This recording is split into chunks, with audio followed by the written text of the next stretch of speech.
नमस्कार, मैं हूं आपके साथ अभिनय सिंह चौहान। आप देख रहे हैं हमारा विशेष कार्यक्रम छत्तीसगढ़ के बाद हमारे साथ। आज बात करेंगे नक्सल नीति पर घमासान की। छत्तीसगढ़ में कांग्रेस की नक्सल नीति पर बीजेपी और कांग्रेस के बीच सियासी घमासान तेज हो गया है। उप मुख्यमंत्री और गृह मंत्री विजय शर्मा ने कांग्रेस पर तीखा हमला बोलते हुए सवाल किया कि जिसका रोल मॉडल हिडमा हो वह नक्सलवाद कैसे खत्म कर सकता है। शर्मा ने कांग्रेस पर नक्सलियों के प्रति नरम रुख अपनाने का आरोप लगाया और पूर्व केंद्रीय गृह मंत्री पी चिदंबरम के पुराने बयानों का हवाला देते हुए कांग्रेस की नक्सल नीति पर सवाल खड़े किए। वहीं पूर्व मुख्यमंत्री भूपेश बघेल ने पलटवार करते हुए कांग्रेस सरकार की नीति को विश्वास, विकास और सुरक्षा बताया। बघेल ने दावा किया कि कांग्रेस सरकार ने बस्तर के स्थानीय लोगों, व्यापारियों, पत्रकारों और सुरक्षा बलों से संवाद कर नक्सल नीति तैयार की। किसानों को जमीन वापस दिलाने, वन अधिकार पट्टे देने, शिक्षा, स्वास्थ्य सुविधाएं बढ़ाने और अंदरूनी इलाकों में सुरक्षा कैंप खोलने का भी उन्होंने जिक्र किया। तो अब सवाल यह है कि बस्तर में नक्सलवाद के खिलाफ किसकी रणनीति ज्यादा कारगर रही। यदि कांग्रेस की नीति दमदार थी तो नक्सलवाद पहले खत्म क्यों नहीं हुआ और बस्तर को स्थायी शांति के साथ टिकाऊ विकास की सौगात कब मिलेगी। आज की चर्चा इन्हीं सवालों के इर्द गिर्द है। पहले कुछ प्रतिक्रियाएं सुन लेते हैं। तो 2023 से आपके सरकार का, अरे नया सरकार आपका आता और आप कुछ करते तो कोई बात होती। आप अपनी नीति जो आप बनाए हैं, बोलते हैं, वो तो 2023 में आपने बनाई, जो आपकी सरकार का आखिरी साल था। भाई तो आप कैसे क्या कर लोगे उसमें, बताओ मुझे। मैं तो नहीं कहता था, मैं तो हमेशा ये कहता था कि सबने किया, लेकिन इस पर जब ये कहने लगे कि दिमाग में नक्सल है, तो भाई नक्सल और कहां होता है, कोई बताए मुझे। आपके हाथ में नक्सल है क्या? आपके कान में नक्सल है क्या? अबे नक्सलवाद तो दिमाग में ही होता है ना, वाद है, वाद वो दिमाग में ही होता है। और जिसको दिमाग ही नक्सली होने पर गर्व होने लगा है, और जिसको क्या कहते हैं, उनको एक कहा ना मुझे, हिडमा रोल मॉडल होने लगा है। अरे झीरम के शहीदों को याद करें भाई। प्रत्यक्ष अप्रत्यक्ष रूप से जो व्यक्ति उसमें सम्मिलित रहा है वो रोल मॉडल आपका हो गया। मुझे तो आश्चर्य होता है इस विषय पर। मतलब ये कैसा दिवालियापन है मानसिक, कैसे ये हो सकता है? झीरम की घटना को याद करके अपने शहीदों को तो याद कर लें भाई एक बार। कैसे ये कोई कह सकता है कि वो रोल मॉडल हो गया? अब कोई रोल मॉडल हिडमा जिसका हो वो नक्सलवाद क्या खत्म करेंगे? जिसके दिमाग में नक्सल होने पर उनको गर्व होता हो वो क्या नक्सलवाद खत्म करेंगे? जो पैरामिलिट्री फोर्स वहाँ जो डिप्लॉय हुआ था उनसे हमने बात की और उसमें मेरे साथ टी.एस. सिंहदेव भी गए थे, ताम्रध्वज साहू भी गए थे, तो क्षेत्रीय नेता तो थे ही। आप निकाल के देख लीजिए 2019 का। और हमने कहा था, उसी समय नारा दिया था, विश्वास, विकास और सुरक्षा। तो सबसे पहले विश्वास जीतने का काम किया। भाजपा ने जो आदिवासियों की जमीन 1700 किसानों की 4200 एकड़ जमीन ले लिया था उसको वापस कराने का काम किया और फिर वहीं वनाधिकार पट्टा देने का काम किया। विश्वास जीतने के लिए किसानों वहाँ के ऋण माफी भी किए और लघु उपज खरीदने का काम किया। फिर उनकी शिक्षा, स्वास्थ्य की सब व्यवस्था हमने की। आपकी कौन सी नीति है भाई? आप नीति बताओ। जो दुर्दांत नक्सली है उसको तो आपने पैसा दे दिया, उसको जमीन भी दे दिया और खुले में है। जो लोग नक्सल के नाम से नक्सली भी नहीं है और आपके पुलिस वालों ने उनको गिरफ्तार करके जेल में डाल दिया, वो आज भी जेल में सड़ रहा है। ये कौन सी नीति है आपकी? हमने तो निकालने काम किया, आप तो गिरफ्तार करने काम किया। ये डायलॉग जो है उन्होंने भाजपा से ही सीखा है। जब देश आज़ाद हुआ तो किन लोगों ने नाखून कटाकर शहीदों के नाम में लिस्ट लिखाया, ये सब दुनिया जानती है और देश जानता है। जहाँ तक नक्सलवाद की बात है तो ऐसे लोग क्या बात करेंगे जिनके आदर्श ही हिडमा जैसे लोग हैं, जिनके विचारधारा हिडमा जैसे लोग हैं, जो अपने आप को दिमागी रूप से नक्सल दिमाग की बात करते हैं, ये क्या बात करेंगे? तो भूपेश बघेल जी कम से कम प्रदेश के मुख्यमंत्री रहे हैं, कम से कम ये ऐसे सवाल नहीं करें तो अच्छा है कि उनके समय में किस प्रकार से उनके नेता पूरे के पूरे 24-25 लोगों की शहादत हुई। ऐसे शहीदों के लिए उन्होंने 5 साल सरकार में रहते हुए, और सरकार से पहले बोलते थे कि सबूत जेब में है, 5 साल तक उन्होंने उस सबूत को अपने जेब से बाहर नहीं निकाला, और नक्सलवाद खत्म करने की बात तो दूर, उस दिशा में वो सोच भी नहीं सके। और भारतीय जनता पार्टी की सरकार, माननीय नरेंद्र मोदी जी की सरकार, माननीय अमित शाह जी, माननीय मुख्यमंत्री श्री विष्णुदेव साय जी, माननीय गृह मंत्री श्री विजय शर्मा जी के नेतृत्व में आज छत्तीसगढ़ ही नहीं पूरा देश नक्सल मुक्त हुआ है। तो इसके लिए उनको धन्यवाद देकर विकास के कार्यों में सहयोग करना चाहिए, न कि ऐसे ओछे हिसाब किताब उनको मांगना चाहिए। और इस विषय पर हमारे साथ चर्चा करने के लिए खास मेहमान जुड़ गए हैं। चर्चा में आज हमारे साथ पुष्पेंद्र उपाध्याय जी, भाजपा नेता हैं, विष्णु सिंहदेव जी, कांग्रेस प्रवक्ता हमारे साथ जुड़ गए हैं, साथ ही साथ नागेंद्र वर्मा जी, वरिष्ठ पत्रकार हमें ज्वाइन कर चुके हैं। तीनों ही मेहमानों का स्वागत करते हुए मैं विष्णु जी आपके पास आऊंगा कि एक तरफ विश्वास, विकास और सुरक्षा की आप बात करते हैं, क्या ये प्रक्रिया इतनी ज्यादा स्लो थी कि आप सत्ता से भी बाहर चले गए, फिर भी आप जो है विश्वास ही जीतते रह गए, सुरक्षा और विकास तक तो पहुंच ही नहीं पाए? देखिए, नक्सलवाद एक बड़ी समस्या रही है दशकों से छत्तीसगढ़ के लिए और भारत के कई राज्यों के लिए। तो मेरा ये मानना है कि उस पे एक राजनीति नहीं होना चाहिए। नक्सलवाद एक महत्वपूर्ण समस्या रही है, वो किसी की राजनीतिक जागीर नहीं बननी चाहिए। और इससे पहले कांग्रेस भी लगातार नक्सलवाद के खिलाफ लगातार लड़ाई लड़ रही थी, भारतीय जनता पार्टी भी लड़ाई लड़ रही थी। मैं ऐसा नहीं कह रहा हूं कि बीजेपी इस मामले में कहीं पे पीछे रहती है। दोनों राजनीतिक पार्टियां हैं, दोनों को जब जब सत्ता में मौका मिलता है, उन लोगों अपने हिसाब से अपना जो बेस्ट परफॉर्मेंस हो सकता था इसके खिलाफ दोनों राजनीतिक पार्टियों ने देने का प्रयास किया होगा। लेकिन कांग्रेस ने कुछ नहीं कहा, कांग्रेस ने कुछ नहीं किया, कांग्रेस के परिणाम देखने को नहीं मिले, ऐसा कहना गलत होगा। और अगर जिस स्थिति में आज बस्तर पहुंचा है उसमें कहीं ना कहीं कांग्रेस शासनकाल की 2018 से लेकर के 2023 तक की सरकार थी, उसने लोगों में विश्वास जगाने का काम किया, आदिवासियों को उस स्तर पर मानसिक रूप से, बौद्धिक रूप से मजबूत बनाने का काम किया कि इस लाइन से निकल करके मेन स्ट्रीम में भी जुड़ सकते हैं और मुख्य धारा में वापस लौट करके वापस से समाज के साथ आ सकते हैं। तो कहीं ना कहीं वो विश्वास की जो ज्योति है वो जलाने का काम भूपेश बघेल की कांग्रेस पार्टी की सरकार ने किया था। विष्णु जी, लेकिन एक बात ये समझ नहीं आती कि एक तरफ आप ये कहते हैं कि हमारा योगदान है, सब ये मानते हैं, और जैसा जो है गृह मंत्री विजय शर्मा ने भी अपने बयान में कहा, उन्होंने शुरुआत में ही कह दिया कि मैं ये भी कहता हूं कि कांग्रेस का भी योगदान रहा है, उनकी सत्ता का भी योगदान रहा है।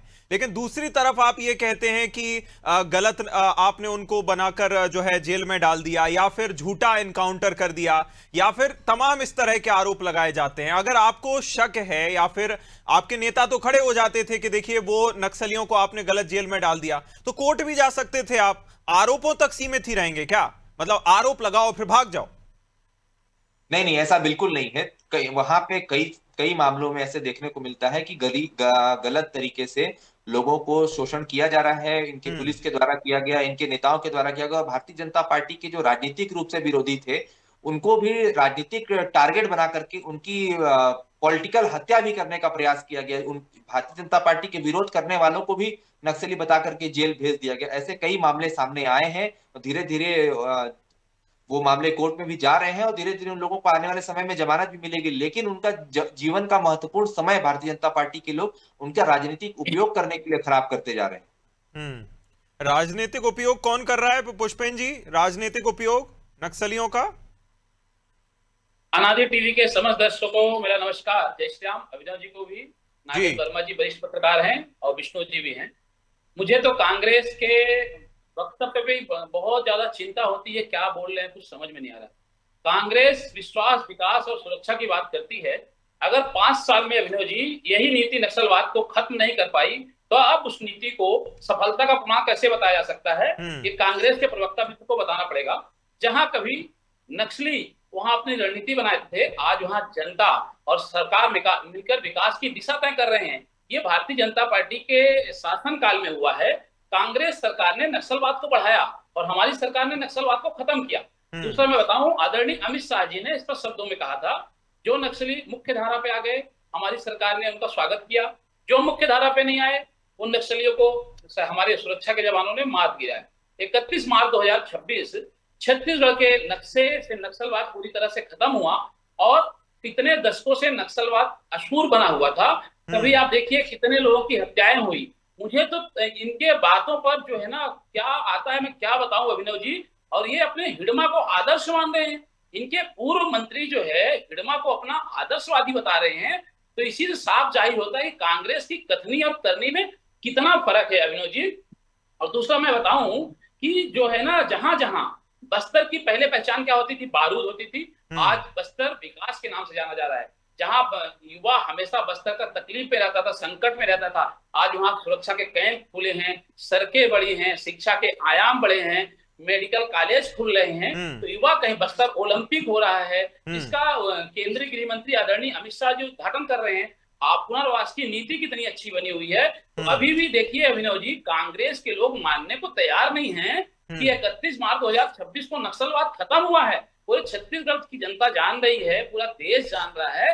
इसके बाद भी कांग्रेस पता नहीं कहां क्या बोल रही, कुछ समझ में नहीं आ रहा है। आदरणीय विजय शर्मा जी ने स्पष्ट शब्दों में कहा है। अभी आप बताइए अभिनव जी, इसके पहले कांग्रेस गवर्नमेंट में कौन से गृह मंत्री 15 अगस्त और 26 जनवरी को बस्तर जैसे इलाकों में घूमते थे। हमें गर्व है हमारे आदरणीय उप मुख्यमंत्री और गृह मंत्री विजय शर्मा जी के ऊपर। वहां जाकर तिरंगा यात्रा कर रहे हैं, तिरंगा फहरा रहे हैं। अरे युवाओं में हम देशभक्ति की भावना पैदा कर रहे हैं। वहां पे भी कांग्रेस राजनीति कर रही है विनोद जी, वहां पे भी बोले बिल्कुल। और इसी राजनीति को लेकर तो पूरा छत्तीसगढ़ ठीक है, राजनीति को लेकर सबसे ज्यादा राजनीति, हर विषय में राजनीति ना हो, और राजनीति को लेकर सबसे ज्यादा सवाल इसलिए भी है नागेंद्र जी कि जिस बस्तर को या फिर जिस इलाके को नक्सल मुक्त कराकर सरकार, दोनों चाहे पक्ष हो विपक्ष हो, जिस इलाके को लेकर यह चर्चा होनी चाहिए थी कि यहां ज्यादा से ज्यादा विकास और कैसे बेहतर तरीके से योजनाओं का लाभ पहुंच सके, लोग जो है मूलभूत सुविधाओं के साथ साथ बेहतर भविष्य से कैसे जुड़ सकें, वहां मेरा नक्सली तेरा नक्सली क्यों हो रहा है नागेंद्र जी? देखिए, ये एक इसको राजनीति का एक विकृत स्वरूप मान सकते हैं आप, क्योंकि छत्तीसगढ़ राज्य का निर्माण ही इस बिना पे हुआ था कि ये जो क्षेत्र था अविभाजित मध्य प्रदेश में, ये एक उपेक्षित था विकास के दृष्टिकोण से। और दूसरी चीज, इस पूरे इलाके में अगर हम कहें राज्य निर्माण के समय, तो उत्तर का इलाका और दक्षिण का इलाका जिसमें सरगुजा और बस्तर दोनों है, ये पूरे तरीके से नक्सलियों के प्रकोप में, उनके पूरे सरमाए में ही था। और वो पूरी पॉलिसीज जो थी वहां पर पूरी फेल हो जाती थी, विकास की तमाम योजनाएं वहां ध्वस्त थी। और इन लंबे समय में सरकारों ने, मैं किसी पे भी आक्षेप नहीं लगाऊंगा, सभी सरकारों ने विकास के भरपूर प्रयास किए, पर वो जो नक्सलवाद जो था वो हमेशा इसमें एक बहुत बड़ी बाधा बनी। और आज थक चुका है छत्तीसगढ़ का जो एक जन है, जो आदिवासी अंचल में जो विकास के लिए पूरी तरीके से आतुर है, वो अब चाहता है कि इस क्षेत्र का वैसा विकास हो जैसे भारत के अन्य क्षेत्रों का हो रहा है। अन्य स्टेट्स जो आगे बढ़ रहे हैं, यहाँ हर चीज चाहिए उनको, अच्छी सड़क चाहिए, पुल चाहिए, अस्पताल चाहिए, तमाम ऐसे चीज। खासतौर पे हम अब कहें तो नए जमाने में आधुनिक जो मोबाइल टावर है, इसके बिना तो आप विकास की कल्पना कर ही नहीं सकते। तो वो संचार तंत्र में भी क्रांति चाहता है, और ये तब संभव हो पा रहा है जब आज नक्सलवाद का एक बड़ा हिस्सा जो है वो खत्म हो चुका है ऑलमोस्ट। और उसके चलते यहाँ के जो आम जन है वो सुरक्षा के घेरे में आ चुके हैं, और उनके अंदर जो है अब वो कोई डर नहीं है उनको किसी भी तरीके का, और अब वो विकास के लिए अपनी आवाज पूरी ईमानदारी से उठा रहे हैं। और मुझे लगता है कि इस समय सभी राजनीतिक दलों को इस विषय पे गंभीर निर्णय करना चाहिए।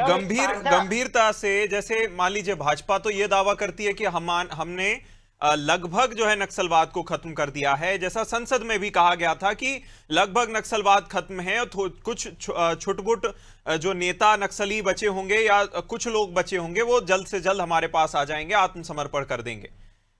केंद्रीय गृह मंत्री छत्तीसगढ़ आते हैं नागेंद्र जी, 2031 की म्याद फिर सेट करते हैं। एक म्याद थी नक्सलवाद खत्म करने की, 2031 की म्याद के 2031 तक हम बस्तर को विकसित बस्तर बनाएंगे। लेकिन आपको नहीं लगता कि क्या ये एक रणनीति के तहत 2031 की डेट दी गई है कि देखिए अभी 2026 जो है चल रहा है, अगले 1-2 साल में चुनाव होगा, तो अगर हमें ही आप बनाकर रखेंगे तो 2031 तक शायद हम इसको जो है एक जो है विकसित बस्तर में बदल सकें, ताकि आप हमें कंटिन्यू करते रहिएगा। क्या आपको इस वजह से लगता है 2031 की इतनी आगे की मियाद? नहीं अभिनय जी, अब परिस्थितियां बदलती चली जा रही हैं और आप आमजन जो है ना उसके अंदर एक अलग चीजें आ गई। आप जो परिस्थितियों को आज के दौर में देख पा रहे हैं, हर व्यक्ति एक प्रबुद्धता के साथ सोच रहा है और वो उस चीज को लेके आज अब ये सिर्फ बयान ही नहीं होते, आम जनता इसका विश्लेषण करती है। आज का युवा इन चीजों को समझता है कि कौन उनके लिए बेहतर सोच रहा है, कौन इसमें सिर्फ राजनीति कर रहा है। तो अब वो चीजें खत्म हो चुकी कि किसी को अवसर मिलेगा वही करता रहेगा, ऐसा नहीं है। अब उन राजनीतिक दलों को ईमानदारी से सोचना पड़ेगा इस पे कि वो जो ईमानदारी से सोचना पड़ेगा। बिल्कुल विष्णु जी, जहां एक तरफ विपक्ष को यह पूछना चाहिए था कि 2031 की आपने मियाद जो है सेट कर दी कि देखिए हम इस तक बनाएंगे, कैसे बनाएंगे, आपके ये सवाल होने चाहिए थे कि आप जो है मैं माफ कीजिएगा वो नाम अगर गलत लूंगा तो सेवा डेरा जो है की संज्ञा दी गई थी, एक पूरा हेल्प कैंप लगाया जाएगा और तमाम समस्याएं सुनी जाएंगी। आपको रोड मैप पर चर्चा करनी चाहिए थी, आप दिमागी नक्सली पर चर्चा करने उतर गए। आपको नहीं लगता कि जनता आपसे ज्यादा कनेक्ट करती अगर आप रोड मैप को लेकर चर्चा करने उतरते तो? विष्णु जी देखिए, पिछले 15 अगस्त को लाल किले के प्राचीर से प्रधानमंत्री जी ने इतना हल्का वक्तव्य दिया देश को संबोधित करते हुए। उन्होंने कहा कि दिमागी नक्सल, भारतीय जनता पार्टी का विरोध करना, भारतीय जनता पार्टी के नीतियों के खिलाफ बोलना, भारतीय जनता पार्टी के नेताओं के खिलाफ चुनाव लड़ना, इनकी योजनाओं के खिलाफ में चर्चा करना, इनके नजर में ये नक्सल है। या तो नक्सल की संज्ञा नया इनका इजाद किया गया शब्द है नक्सल, दिमागी नक्सल। इससे पहले वो लोग अर्बन नक्सल कहते थे, टूल किट कहते थे, टुकड़े टुकड़े गैंग कहते थे। तो ये इतिहास इनका भारतीय जनता पार्टी का इस चीज से लगातार देखने को मिलता रहा है। इतिहास में भी हम लोगों ने कई बार देखा है कि जब जब भारतीय जनता पार्टी की नीतियों का, इनके नेताओं का विरोध होता है तो ये लोग दूसरे तरीके से उस डिस्कशन को भटकाने के लिए, जो चर्चा कर रहा है, जो आवाज उठाने वाले आवाज को ही दबाने के लिए उसके ऊपर दुनिया भर के इल्जाम लगा देते हैं। और ये लोग मियाद ही तो देते आ रहे हैं। 2022 तक किसानों की आय दुगनी करने की बात भारतीय जनता पार्टी ने कही थी, प्रधानमंत्री जी ने कही थी। क्या 2022 तक किसानों की आय दुगनी हो गई? अभी बात 2047 में कर रहे हैं कि विकसित भारत हम बना करके देंगे, छत्तीसगढ़ का और बस्तर का विकास। मार्च 2026 की मियाद मैच करी नहीं करी, आप तो ये बताइए। हम नक्सलवाद पर यहाँ चर्चा करने बैठे हैं, और भी वास्ट विषय हैं, लेकिन हम अगर नक्सलवाद की चर्चा कर रहे हैं, क्या नक्सलवाद पर जो मियाद दी गई थी उसको मीट किया नहीं किया सरकार ने? मियाद ही अगर तय करते हैं, अगली मियाद तय की गई है, अगर आप जो है अपना वही सेट नहीं करेंगे कि कब तक हमें इस चीज को अचीव करना है, तो आप कैसे उसके लिए जो है काम कर पाएंगे, आप उसके लिए एफर्ट्स डाल पाएंगे? विष्णु जी, सरकार ने अपना दावा किया है कि नक्सलवाद पूरी तरीके से खत्म हो चुका है, लेकिन हमें उसके लिए समय लगेगा देखने के लिए कि नक्सलवाद वाकई खत्म हुआ है कि नहीं हुआ है। अभी हम लोग बस्तर की सड़कें आप ही लोगों के न्यूज के माध्यम से देख रहे थे। बस्तर में कुछ नई सड़कों का निर्माण हो रहा था, वो घटिया स्तर की सड़कों का निर्माण भारतीय जनता पार्टी के द्वारा कराया जा रहा है। तो नक्सलवाद खत्म हुआ या नहीं हुआ, ये तो भविष्य के गर्भ में है। इसका जवाब आने वाले कुछ समय तो में आपको उन सड़कों पर सवाल करना चाहिए था दिमागी नक्सल पर। कल को मान लीजिए अगर कोई नेता मंच से ये कह देता है कि जो भी दिमागी नक्सल होते हैं या जो भी हमसे सवाल पूछते हैं वो सांस लेते हैं, अगर वो सांस नहीं लेंगे तो अच्छे लोग हैं, तो क्या आप सांस लेना बंद कर देंगे? ये क्या लॉजिक हुआ? नहीं, यदि कोई नेता बोला होता तो बिल्कुल कांग्रेस पार्टी उस चीज का जवाब नहीं देती। पर दुर्भाग्य का विषय है कि उस बात को बोलने वाला हमारे देश का प्रधानमंत्री है, जो विरोधियों को दिमागी नक्सल के नाम से संबोधित करता है। तो ये भारत का दुर्भाग्य है कि इस आजाद हिंदुस्तान में विरोधियों को इस तरीके से संबोधित किया जाता है, उनके ऊपर आरोप लगाया जाता है। तो ये घटिया मानसिकता के दुर्भाग्य तो विष्णु जी मुझे ये भी लगता है कि कीवर्ड्स पकड़कर उस पर आप चर्चा करने बैठ जाते हैं, कीवर्ड्स पकड़कर आप उस पर बयानबाजी खेलने लगते हैं। मेरा नक्सल तेरा नक्सल होने लगता है, दिमागी नक्सल, पता नहीं अर्बन नक्सल तो कितने समय से चल रहा है। लेकिन अगर आप रोड मैप पर चर्चा करें, आगे कैसे लोगों के लिए हम काम करने वाले हैं, सरकार से लगातार सवाल करें, वो मुझे लगता है ज्यादा बेहतर रहेगा, जनता उससे ज्यादा कनेक्ट करेगी। इसी के साथ मैं सभी मेहमानों को बहुत शुक्रिया कहूंगा। पुष्पेन जी बहुत शुक्रिया, विष्णु जी बहुत शुक्रिया, नागिन जी बहुत शुक्रिया इस चर्चा में शामिल होने के लिए। जिस तरह से नेता बयानबाजी या कीवर्ड्स पकड़कर अपनी जो है चर्चा करने बैठ जाते हैं, अगर जनता के मुद्दों पर बेहतर तरीके से चर्चा करें, मंथन करें और आगे क्या उसके लिए रास्ता हो सकता है वो निकालने पर प्रयास करें, तो बेहतर हो सकता है जनता के लिए भी। इस खास चर्चा में इतना ही। आप देखते रहिए अनादि टीवी। नमस्कार।